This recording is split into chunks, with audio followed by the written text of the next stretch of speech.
नमस्कार, जेके अपडेट में आपका स्वागत है। मैं हूं अश्विनी गुप्ता।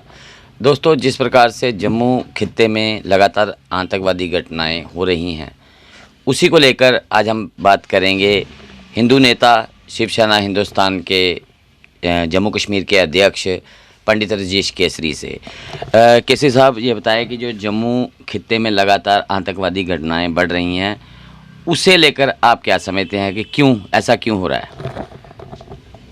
देखिए अश्विनी जी, पहले जम्मू में तो ऐसी कोई घटनाएं बड़ी कम कहीं सुनाई देती थी। ज़्यादातर जो है ये मुद्दा जो कश्मीर में ही रहा है आतंकवादियों का, और उनका भी टारगेट जो है कश्मीर में ही रहा था। अब पता नहीं क्या है कि ये 2 साल में पूरा जम्मू की तरफ, जम्मू संभाग में, और ख़ास तौर पर तो आपने देखा होगा कि डिस्ट्रिक्ट जम्मू और राजौरी में, ये 2 डिस्ट्रिक्टों में बहुत ज़्यादा ये आतंकवादियों का हो गया है। पिछले दिनों में आपने देखा होगा किस प्रकार जो है सिदड़ा पुल पे ये पहले तो ग्रेनेड मारा गया, वहाँ चौकी है, पुलिस की चौकी के बिल्कुल साथ एक ग्रेनेड फेंका गया। उसके बाद फिर जो आपने देखा होगा कि आतंकवादी मौके पर पकड़े गए, उन्होंने मार दिए। अगर वो आतंकवादी ना मरते, अगर शहर में आ जाते तो क्या माहौल होता, वो आप सब समझते हैं इस चीज़ को। फिर जो परगवाल की हमारी चौकी थी, एक चौकी के बिल्कुल 100 मीटर पे जो है आईडी वगैरह 2 आईडियाँ वहाँ मिली। अगर वो आईडी फट जाती तो कितनी ट्रालियाँ उस पर से निकलती हैं रोज़, तो क्या हो जाता। फिर बस स्टैंड में हुआ, बठिंडी में हुआ, डिस्ट्रिक्ट जम्मू में इतने ज़्यादा इंसिडेंट हो गए हैं कि बाहर का तो क्या बात करनी है। अब नया जो है राजौरी का, डांगरी का जो हुआ है, किस प्रकार जो है एक चिन्हित करके लोगों को वो टारगेट कर कर उनके कार्ड चेक किए गए, उनके आधार कार्ड चेक करके उनके बाद उनको पता लगा कि ये हिंदू फैमिली हैं। उसके बाद उन्होंने जो है वो अपनी कार्रवाई की, और बच्चे भी छोटे छोटे जो है उनको मारा गया। बड़ा ही निर्दयी काम था वो। आज तक वो जो है सुलग रहा है, और आज भी उन हिंदुओं को वहाँ जीने नहीं दिया जा रहा। उस सरकार क्या कर रही है, लगी हुई है, लेकिन बड़ा तरीके से इतना वो करने के सामने लोग दिखा रहे हैं वीडियो जी, ये जा रहे हैं आतंकवादी, ये घूम रहे हैं, उन्होंने दिखाया लोगों ने, लेकिन वो आतंकवादी घूम रहे हैं, उनको कोई वो नहीं है, डर नहीं है मेरे ख्याल रहा हुआ। वो अपने उन्हें किया, इंसिडेंट किया, लोगों को मारा मुरा, गोलियां चलाई सारी। उसके बाद गांव में घूमते रहे, कहीं रोटी खाई, उधर खाई, रोज़ पता लग रहा है ये आज इधर हैं उधर हैं, लेकिन पकड़े नहीं जा रहे। ये कहीं ना कहीं जो है सरकार की एक नाकामी है। और मैं कह रहा हूँ कि यहाँ पर जो लेफ्टिनेंट गवर्नर लगाया हुआ है, डांगरी के बाद भी लगातार जो पुंछ का एक गांव है बैंच, वहां पर भी पथराव की घटनाएं लगातार कई दिनों से देखने को मिल रही हैं। तो आखिर कैसा माहौल बनाया जा रहा है? क्या वहां से लोगों को पलायन करवाने के लिए ये माहौल बनाया जा रहा है? ये बिल्कुल आपने सही कहा है। ये बिल्कुल एक सोची समझी हुई ये रणनीति है उनकी कि लोगों को इस तरीके रोज़ तंग किया जाए। जो हिंदू गांव छोटे छोटे हैं उनको तंग किया जाए, जैसे कश्मीर में किया गया पहले। अब उसी तरीके से, उसी तर्ज पर इन लोगों को तंग किया जा रहा है कि यहाँ से आहिस्ता आहिस्ता इनको जो है माइग्रेट करके पहले तो जम्मू में लाएंगे डिस्ट्रिक्ट, और बाद में मेरे ख्याल है कि हमें भी वहाँ यही हालत होगी, हमें भी यहाँ से जो है लखनपुर की तरफ जो है जाना पड़ेगा। ये माहौल दिखाई दे रहा है सामने। इसके पीछे कौन सी ताकतें हैं? किसको आप दोष देना चाहिए? लगातार बीजेपी से लेकर पाकिस्तान को दोष दे रही है कि पाकिस्तान डिस्टर्ब कर रहा है जम्मू कश्मीर को। तो क्या आप समझते हैं कि ये पाकिस्तान की ही हरकतें हैं?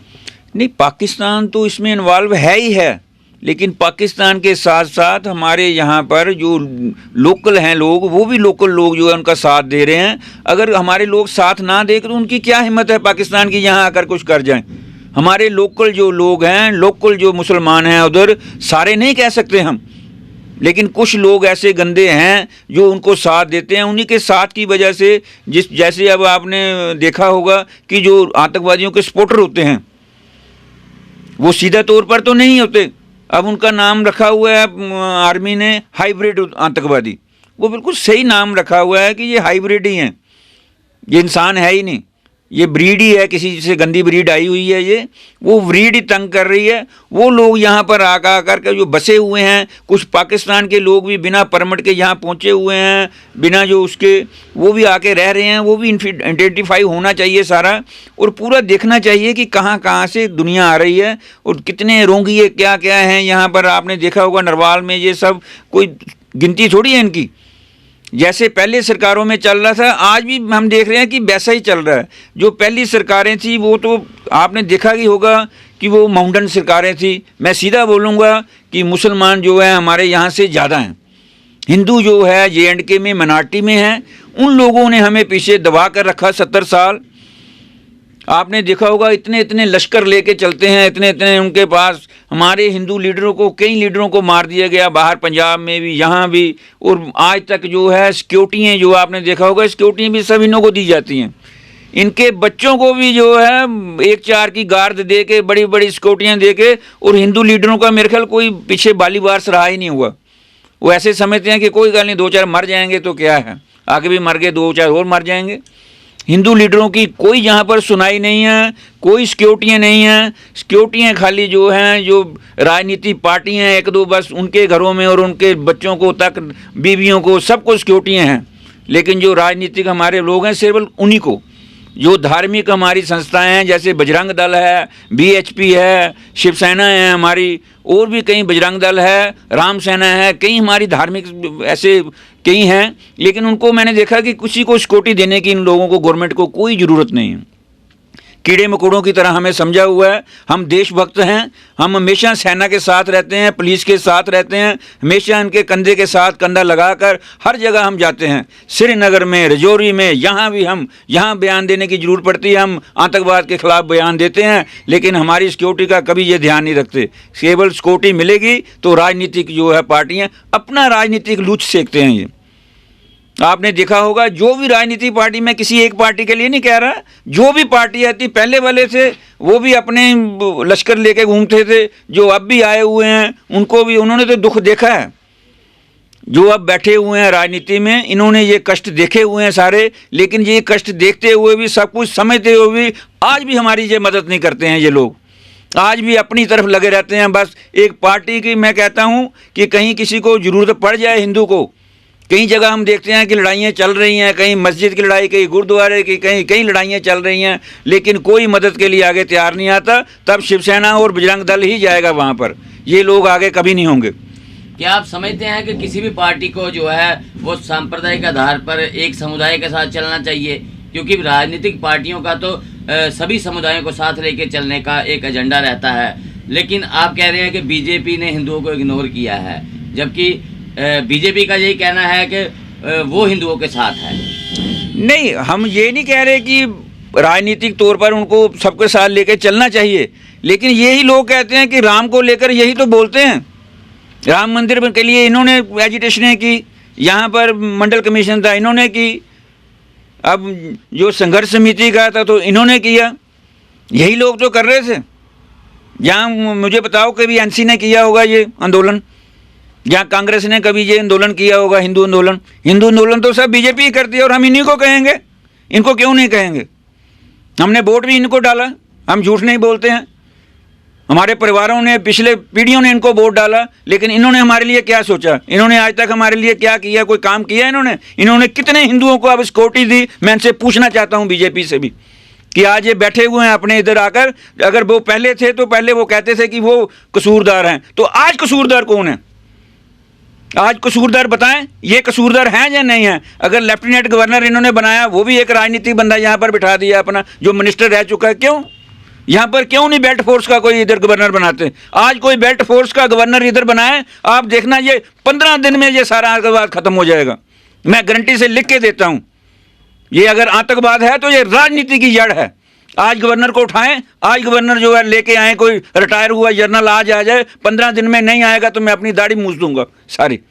15 दिन में ये आतंकवाद खत्म हो जाएगा सारा, अगर आज कोई जनरल को यहाँ गवर्नर बना देते हैं तो। राहुल गांधी ने भारत जोड़ो यात्रा शुरू की और कल वो जम्मू कश्मीर में प्रवेश भी कर गए लखनपुर से। तो आप क्या समझते हैं, क्या उनकी इस यात्रा से कोई जम्मू कश्मीर में कोई इसका प्रभाव पड़ेगा? देखो, वो एक राजनीतिक उनका मकसद है। उस मकसद से वो वहाँ से कन्याकुमारी से लेके यहाँ तक उनकी यात्रा है। वो अडवाणी साहब ने भी की थी, पहले मुरली मनोहर जोशी भी गए। कोई ये नया नहीं जा रहा है राहुल गांधी वहाँ पर, पहले बहुत लोगों ने जो है ये यात्रा की हुई है। लेकिन अगर वो यात्रा के लिए आ रही हैं तो इसमें कोई कष्ट नहीं है। देश जोड़ने के लिए कह रहे हैं, जोड़े, हमें उससे कोई वो नहीं है, गिला नहीं है। आप समर्थन करते हैं उनकी यात्रा का? हमारी पार्टी लगा, हम किस तरीके से उनको समर्थन कर सकते हैं। लेकिन ये है कि अगर सी पार्टियों ने समर्थन किया है, NC ने किया, PDP ने किया है, लाल सिंह है, उन्होंने समर्थन दिया है, वो साथ में शामिल हुए। नहीं, बाला साहब ठाकरे ने भी समर्थन किया है। कल वो भी लेके उनके साथ जा रहे थे, वो भी किसी डाली जी से चल रहे हैं साथ। मैं तो समझ नहीं पाया कि किस तरीके से जा रहे हैं, लेकिन हम ये देखना चाहते हैं कि हमारा जो पार्टी का मकसद होता है, हम किसी के साथ सिर्फ ये कह रहे हैं कि देश जोड़ रहे हैं तो हम उसके साथ हैं, लेकिन किसी पार्टी के साथ हम खड़े नहीं हो सकते जाके। बहुत बहुत शुक्रिया केसरी साहब हमसे बात करने के लिए। तो ये थे पंडित ऋषिकेश केसरी, जिनका साफ रूप से कहना है कि आतंकवाद जो है वो राजनीतिक पार्टियों की ही देन है। कहीं ना कहीं ये उस पर काबू पाने में हमेशा से ही नाकाम रही हैं और हमेशा से ही समुदाय को जो है एक दूसरे से बांट कर रखा गया है। विशेषकर इन्होंने बीजेपी पर आरोप लगाए हैं कि बीजेपी ने ही हिंदुओं को आज इग्नोर कर दिया हुआ है, जो कि कल तक यही कहते थे कि हम हिंदुओं के हितैषी हैं। जबकि इन्होंने सीधे सीधे रूप से कश्मीर केंद्रित पार्टियों पर भी आरोप लगाया है कि उन्होंने शुरू से ही हिंदुओं को इग्नोर किया, कभी सुरक्षा किसी हिंदू नेता को सुरक्षा नहीं मुहैया करवाई और ना ही आज बीजेपी ही हिंदू नेताओं को सुरक्षा मुहैया करवा पा रही है। और इनका ये भी कहना है कि अगर जम्मू कश्मीर में हालात बेहतर करने हैं तो किसी रिटायर्ड ब्रिगेडियर या किसी जनरल को जम्मू कश्मीर की बागडोर जो है वो सौंप देनी चाहिए। तो 15 दिन में इनका दावा है कि 15 दिन में जम्मू कश्मीर आतंकवाद से मुक्त हो जाएगा। तो मुझे अश्विनी गुप्ता को दें इजाज़त। आप जुड़े रहें जेके अपडेट के साथ।